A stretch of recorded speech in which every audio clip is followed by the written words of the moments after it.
Hello and welcome to the LLG Grapevine podcast. You're listening to Helen, LLG's Executive Director of Policy, and I'm joined today by guest contributor Simran Panesar. Welcome, Simran. Hello, everyone.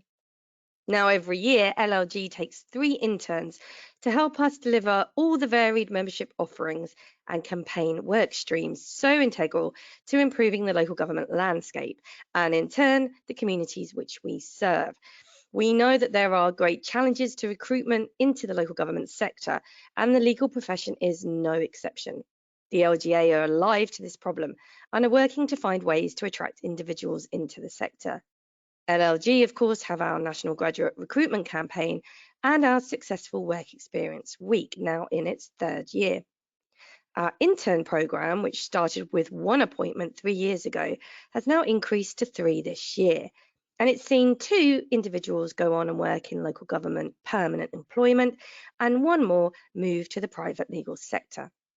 Now, Simran, before you came to us, you'd been undertaking temporary employment in local government within a democratic services team. What first interested you in the local government sector? So I've maintained a very keen interest in politics since studying it for A-levels, where I aligned myself with a political party. I became a member of one, and it really gave me the chance to get involved and kind of actively see what my MP was getting up to and how he was really bettering our constituency. I also undertook a couple of political and legal modules during my course at university. So I studied industrial economics, and I feel like I managed to gain a lot of skills and knowledge in terms of like politics, economics, and law, and I feel like they all kind of go so well together. They go hand in hand. And yeah, I think I thought local government is something I would like to get some experience in because of all of my interests, and it combines all of my interests together, and that's why I wanted to work in local government. And did you appreciate at that point the sort of massive difference between central politics and local politics?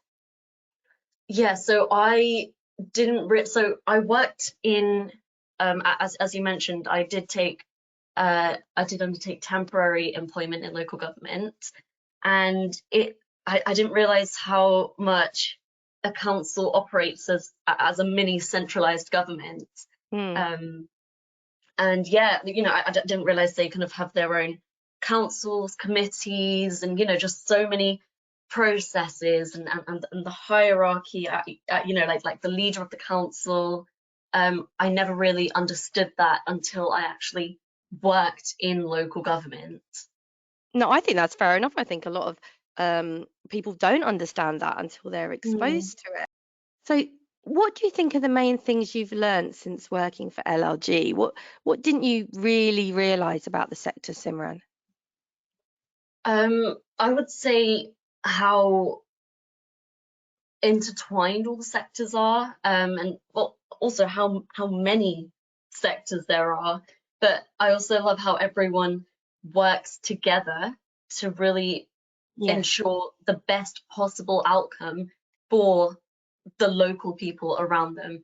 I have noticed that, the lawyers, and not just the lawyers, but even, the officers and everyone in local government, they really want to understand the situation and they want the best possible outcome to delivered for everyone in the community. Yeah, and I think that's really, really important to kind of make a community thrive, essentially. And you talked about the various sectors. I realise you're talking about the various legal processes involved and the expanse of those areas. Did you realise that there was so many legal areas in local authority law and practice? No, I didn't. I didn't realise how specialised the sectors were either. I understood they were kind of, like you'd have environment, But in terms of like environment, you've got all these small sectors as well, like like the planning, but there's so many little things that come under planning as well. Yeah. And also like all the committees, there's so many committees. Well, I always say to anybody interested in working in local government that there's something for everybody and something to suit everybody's personality. So, Yeah. you've got your contract lawyers with their diligence, or your litigators who are, of which I was one, who are different kettles of fish altogether. So there's really something to appeal to everyone. No, definitely. Even when I undertook the LLG Work Experience Week, I I never really knew, again, I didn't really understand local government or the complexities of local government until I kind of undertook that work experience, and I just got an insight into how many sectors there were, because I spent a different day with I spent each day with a different lawyer, like governance, planning, and I did really, really enjoy planning. And it also made me think, actually, there is, as you mentioned, there is a sector for everyone. Well, we're really delighted to have you with us, Simran, and are excited to see what the future brings for you. So, shall we now take a look at what's going on in the local government legal landscape? Yes, let's do that. Okay. Now, the local government lawyer website is an excellent source of information and news. And if you haven't looked at it, please do so, because it will certainly help you to keep abreast of what's occurring in the sector. So let's take a look at some of the recent highlights on there. Children in the north are at greater risk of entering care compared to their southern counterparts, a new study has revealed. The research carried out, which was on behalf of the Child of the North all-party parliamentary group, found that in the north, the rate of children in care per 10,000 of the child population is 93 compared to 62 in the rest of England. Now, the Northeast has the highest overall care rates, followed by the Northwest, West Midlands, and then Yorkshire and the Humber. And researchers found that 1 in 52 children in Blackpool and 1 in 63 in Hartlepool are in care, compared to 1 in 256 in Buckinghamshire, for example. And in other news, hundreds of vulnerable children in England are being sent to homes not registered with Ofsted every year because of a chronic shortage of places in secure local authority units. And this has come out of an investigation by The Observer. The study found that councils placed 706 children, and the majority of them under the age of 16, in homes that were not registered with Ofsted in 2022-23. It is, as you will know, an offence under the Care Standards Act 2000 to operate a children's home without an Ofsted registration. However, the Observer claimed that the watchdog did not prosecute a single provider in 22-23, despite launching 845 investigations into suspected illegal children's homes. There is, as we know, a chronic shortage in suitable accommodation, and with rising numbers and costs, it's a problem facing the sector, which has complex and multifaceted issues requiring urgent action. There just is no magic wand. A spokesperson for Ofsted said in response to the study, quote, "We know the national shortage of registered placements means local authorities are facing real challenges in finding appropriate care for children. The government's proposed reforms need to be introduced swiftly to address this long-standing and growing issue." Now, Simran, what have you been looking at? Well, I've been taking a look at the article published on the local government lawyer website, written by Sophie Pritchard, associate of Sharp Pritchard, who are one of our corporate partners, of course, on the subject of the impact of the Economic Crime and Transparency Act 2023 on local authorities and their companies. Now, LLG have produced codes on local authority companies, which doesn't include this information, so we will take a look at those. But there are very important changes which either have come in or will come in under secondary legislation this year, which anyone advising on local authority companies will need to be aware of. The Act itself, the Economic Crime and Transparency Act, came into force in October last year, and Sophie summarises the main changes as follows.